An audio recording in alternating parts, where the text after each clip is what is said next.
Hello again, everyone. I hope you're all keeping well. So, Alex Jones has been banned on YouTube. They have decided not to allow him on their platform. And there are folks out there that are happy about this, that are celebrating it. And I think that is truly a stupid thing. It's a stupid thing to do. Why? Why is it a stupid thing to do? Well, let's look at the reasons why they're celebrating and the reasons, the justifications for this that they are putting forward.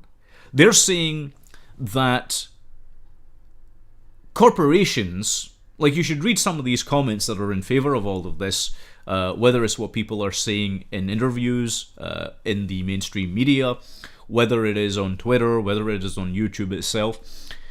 People are saying, well, it's a corporation, it can do what it wants. There are a few problems with this argument if you haven't already noticed. First of all, YouTube, its parent company Google, and their parent company Alphabet Inc. are a monopoly. Okay? And there are many of these types of monopolies in the social media game, shall we say, right? These social media platforms like YouTube, like Twitter, like Facebook, like other various platforms, they are de facto the internet. Okay? They are the internet at this point. They are intertwined with what we perceive the internet to be. Now, this is a very difficult thing to show empirically, right? But in real terms, we could actually look at the number of search results, the usage of Google and so forth the world over, and I think we will see that they are this monstrosity, this monolith, this monopoly. They have become that. So, in a way, you're actually censoring Alex Jones. This is the thing. This is a strong argument to put forward. You are actually censoring Alex Jones from what people perceive to be the internet.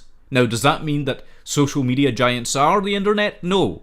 That's not all the internet is. But it's a big part of it. Okay? Most of the media we consume in the technological age is through the internet. And this is demonstrable. Right? If you look at the statistics in terms of how many people watch TV or the trust rating with the mainstream media, that's decreasing all the time. We're getting more of our information from the internet. Okay? And particularly these social media sites as well. Now, the other argument that's put forward is that Alex Jones may have gone way too far. He might have gone way too far with some of the things he said, and that he is disconnected from the truth. Well, without getting into an argument about the epistemology of truth and how you perceive truth and what truth is, let's call it true news versus fake news, let me ask you this. Have you, as a people out there in internet land, okay, those of you that consume the material that's put out there, have you lost the ability to switch off from what you don't want to hear? Have you lost the ability to be able to not see what you don't want to see? That's an important question. Because these massive firms, and by the way, make no mistake, they are colluding with government. They are doing the government's bidding. They have become the apparatus of the government, because most of these social media platforms got their money, got their start from government. Okay, now there's people that will deny this, and yes, there's popular stories that are told about how they came to be in Silicon Valley and so forth. But see if you actually look at how much funding, for example, Apple got from the CIA to take its computers into Russia back in the 80s. Okay, I'm serious about this. Look this up, right? And Apple weren't the only ones. I'm not singling Apple out as the only problem. I'm pointing out that all these major media giants sprouted up in Silicon Valley, where present-day Silicon Valley is, which used to be part of the military-industrial complex. That is a historical fact. Okay? So don't give me this nonsense about, oh, they're a private corporation. No, they do the bidding, the absolute bidding of governments. If they had any balls, they'd stand up to government, but they don't. Right? They report anyone and everyone to the local law enforcement authorities in various countries that are increasingly becoming more authoritarian, like Germany, say, or in the UK. Right? This is insane. And they've done this numerous times, by the way. And this nonsense about hate speech, my God. This is, you know, and this was kicked off some decades ago, 2 decades, 3 decades ago, roughly. Can someone explain to me, can someone give me a definitive example of what hate speech is? I would love to know that. Right? How do you differentiate hate speech from I really, really love you speech? I'm curious about that. Because we've got all these legal terms that talk about hate speech, that try and explain what it is, but then they're so vague. If you look at any of the legislation that's been drawn up around it, it's so vague that anything can consist of being hate speech. Right? Like, it doesn't matter what you're being critical of. You're going to be guilty of. And by the way, hate is a feeling. Okay? If you want to start regulating people's feelings and thoughts, well, what you're essentially doing is punishing people for thought crimes. Now, what I'm saying isn't new here. People have said this for a long time now. Wise people have come along and explained this, and what happens, we as a society ignore them, or we become apathetic and say, it doesn't matter, it's not going to affect me, which is the most stupid thing you can do. Because it will affect you, because you're applauding somebody's platform being taken away. Well, how long before your own platform's taken away? All these mainstream journalists that are happy about this, how long before that happens to you? See, you don't think that far ahead. You think it can never happen to you because you're part of the political elite. But what you're going to find out very shortly is that it will happen to you. And you will be silenced. And you will have your channels taken down. You will have your columns and newspapers taken away. This will happen. Because, you see, the end goal is pure totalitarianism. And it won't matter what your politics are. At the end of it all, I'm telling you that is going to be the case. You can look at the precedents that have been set in history and you will see the same thing. Every totalitarian government has done this. Okay? It's bizarre that in communist paradises like Cuba or Soviet Russia and China, people who are communists get imprisoned. Isn't that unusual? People who you thought they were agreeing with the government, maybe they have one point of disagreement with the government as it becomes increasingly totalitarian and against their utopian vision. What happens? They end up in the clink. But I don't want to get too far off track here. So this is the thing. You've got discernment. You've got the power of discernment to watch what you wish. For a corporation to say, no, we're going to tell you what you can and cannot see and watch and all this sort of business. Well, that's not only draconian, it is the very definition of fascism. Believe it or not, the people that are supporting this are actually in support of fascism. And again, it's not just about Alex Jones. If it was a one-time incident, do you think people would be annoyed about it? No, it's the fact that YouTube have been purposefully and selectively targeting people who do not agree with the authoritarian system. People who are anti-authoritarian by nature are being taken down. You see, this is the key problem. And it's happening the world over. And it's happening to people on the left as well. Don't give me this nonsense that it's not happening there. There are real examples of that. Now, yes, there are certain types of media outlet on YouTube, shall we say, like the Young Turks, who get away with all sorts. And the reason they get away with that is because they are very much in league with the overarching agenda. It's nothing to do with them being left or right. It's just the fact that they agree and they excuse authoritarian behaviours time and time and time again in favour of their worldview or the worldview of their paymasters. Okay? But it's only a matter of time before, this becomes more of an issue. So this is the thing. I mean, it goes back to something that Jordan Peterson once said. And speaking of Jordan Peterson, by the way, Google tried to take away his account last year, if you remember. And it was only after a massive outcry that they reinstated it. So, as I say, don't give me this nonsense that reasonable people who are centrists or on the left are not being silenced. It is happening to them as well. But as Jordan Peterson says, hierarchies tend towards tyranny.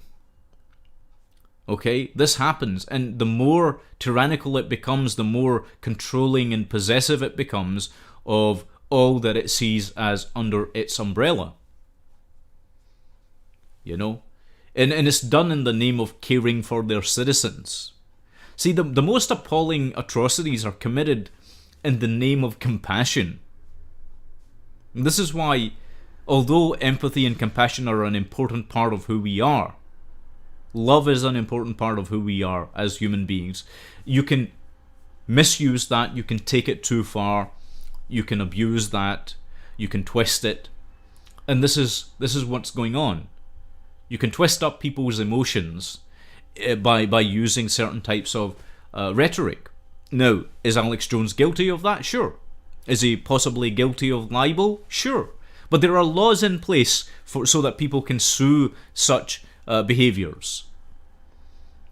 What I don't think is acceptable is for people to have their voice taken away from their public. Okay, because the question becomes, well, that people say, oh, the slippery slope argument is a fallacy. I say to that, you're wrong. Take a look each time this has happened with something, any issue. Okay, once you start down a path, it does become a question of where is that line. You've lost that line. Suddenly, worse and worse things are happening. Okay, because we can't draw the line. The moment you start eliminating the solidified ideas of black and white in people's minds, okay, and you put together this mash of grey, like everything's a grey area, so it must be okay. Right? The moment you start doing that, you're actually doing something profoundly dangerous for the untrained mind. There are trained minds of mystics, the trained minds of certain sages who can do that. Honestly. Okay, they really can. They can deal with the grey very, very well, but they've had a lifetime of training, of thinking, of enhancing the powers of the mind and the spirit. But if you don't do that, you're expecting people en masse who have been miseducated by the education system to be able to do that, who don't know who don't hold to any concept of moral right and wrong, whether they're amoral or immoral, right? When you do that, when you blend everything into this very opaque grey, where are people, where are we going to draw the line? Because if it's okay to ban Alex Jones, who's next? Do you see? Because we've said it's okay for the these corporate giants, these social media firms, to do that. We've given our silent consent in a sense, and now it's just a question of who's next. Because make no mistake, there will be more people that are purged from these platforms. These direct ways of communicating with people will no longer be what they were. Instead of countering Alex Jones' arguments, instead of putting together a robust defense of your own positions, instead of taking legal action against people who behave in ways that Alex Jones does, and God knows, like I say, I have my criticisms of the man. Okay, I've criticized him more times than I can remember. Okay, but to to just take somebody off the air, so to speak, and this isn't a new thing, really, right? I mean, in the internet age it sort of is, but this was happening back in the days of radio, television, newspapers, you name it, it's always going on. You know? Because somebody doesn't like what somebody else says. This notion of getting offended at everything, my God. You know, why are we getting offended about everything? What right do you have to get offended on someone else's behalf? That's another question. You know, people say, oh, well, you know, he did the wrong thing and he hurt the lives of those people over there. He maybe did. But you don't have a right to be outraged on their behalf. They have to do what they're going to do. Unless somebody's incapable of it mentally or physically, you have no right to dictate to them what they should be doing or what society at large should be doing about certain issues or problems. Okay? This is part of what's wrong with the court systems and the legal system in general as well. I'll do a separate video at some point probably on that. Right? It's this notion of being outraged on other people's behalf, carrying out punishments on other people's behalf, when in real terms, the person who should be dictating the terms of any kind of reproaching action, you know, of any kind of reproachment, is the victim of any given crime. That's what we do if we were even half civilized. But we're not half civilized. Okay? This is not a civilized society anymore. In fact, civilization, these kind of actions are proof that civilization is collapsing. Okay? A lot of people don't want to believe it. They're saying, well, you know, the polarization in society is not as serious as what people think. Even people like Professor Peterson think this. They are wrong. People are more polarized than they ever have been. It's just not visible right now. But it's going to become increasingly visible. This is the thing. We're in meltdown now. Civilization is in meltdown. Okay? We're no longer a caring society of people anywhere.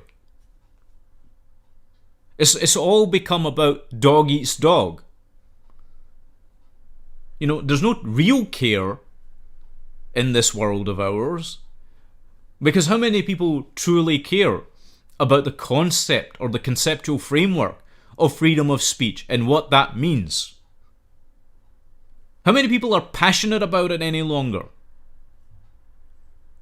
You know, or the philosophical ideals that came out of the Enlightenment? How many people do you see being passionate and speaking about it with any kind of degree of feeling as well as reason? Not very many. People don't have this heart-centered approach anymore. You know, it's all just about tearing people down. Let's tear everybody down. Let's tear civilization down. Let's tear Alex Jones down. Let's tear whoever else down. Why don't you try building something instead of tearing things down? You know, that's my question to these people. Okay? Yeah, okay, if you're that much, sometimes you need to tear something down to build something better, but you're not doing that out there, are you? You people that get smug about all this kind of thing. About banning people, about shutting them down. Why don't you try building something instead? Oh, wait, is it because you don't even want to try? It's easier to destroy than to create. That's a matter of history. It's always been easier to destroy than to create. But anyway, I'll leave you with that to think about. You know, and especially, I don't know if anybody who thinks that this is a good idea will even watch this. You know, I don't know if people who think it's a good idea to ban Alex Jones will watch this video. But I hope they do. Because they might learn something. You know, or they might not. They might disagree. It's okay to listen, that's the other thing. It's completely alright to disagree with somebody's opinion, but you don't need to entirely rip them apart, rip them down. And you're doing it because of your own sense psychologically of schadenfreude.